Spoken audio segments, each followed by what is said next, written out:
Notre communion est avec le Père et avec son Fils Jésus-Christ, 1 Jean 1,3. Dieu a introduit sa vie en nous, afin que par cette vie, dispensée en nous par le Saint-Esprit, nous le connaissions.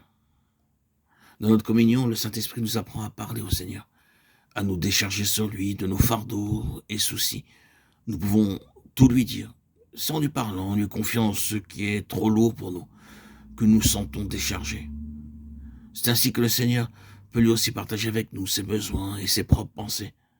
Nous sommes alors grandement fortifiés et encouragés. Nous pouvons lui demander chaque jour ses directives, ses instructions, ses ordres concernant son plan céleste. C'est ainsi qu'il nous introduit progressivement dans tous les détails de ce plan et que nous devenons de réels collaborateurs avec lui.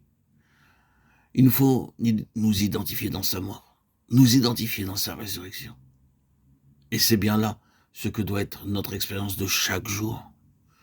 Nous pouvons marcher, être conduits par lui et parvenir au trône qu'à moins de nous approprier jour après jour la puissance de sa mort quant à notre vie propre qui a été crucifiée.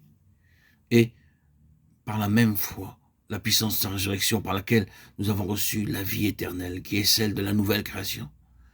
Ce n'est que par le don joyeux au Seigneur de tout notre être et animé de cet ardent désir de vivre pour lui et par lui que nous renions notre nature déchue et qu'en retour, la vie du cep circule librement dans le sarment. Nos yeux intérieurs doivent être constamment dirigés vers le Seigneur, en qui nous avons la vie. Et nous devons déclarer par la même foi plus de place pour l'homme naturel, mais uniquement pour Christ. Il est mort pour tous afin que ceux qui vivent ne vivent plus pour eux-mêmes, mais pour celui qui est mort et est ressuscité pour eux. 2 Corinthiens 5, 15. L'homme naturel, l'homme charnel n'a plus de place en nous. Christ seul doit s'y établir. Sachant, frères et sœurs, que notre vieil homme a été crucifié avec lui. Romains 6, 6. Si nous voulons marcher avec Christ, être son plein héritage et parvenir au trône, nous ne pouvons à la fois vivre pour nous-mêmes et pour Christ. Non, nous avons à faire le choix et décider de mourir à notre égoïsme, à notre vanité, à tout ce que nous sommes. Israël échoua et ne parvint pas dans l'héritage parce qu'ils refusèrent à Dieu le droit d'être leur tout.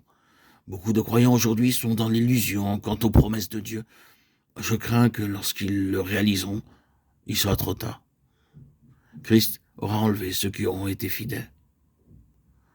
Le secret pour vaincre passe par le don joyeux et total de nous-mêmes au Seigneur. Ce n'est qu'alors que nous sommes en mesure de mourir à nos ambitions, à nos propres intentions, flatteries et aux critiques de ce monde.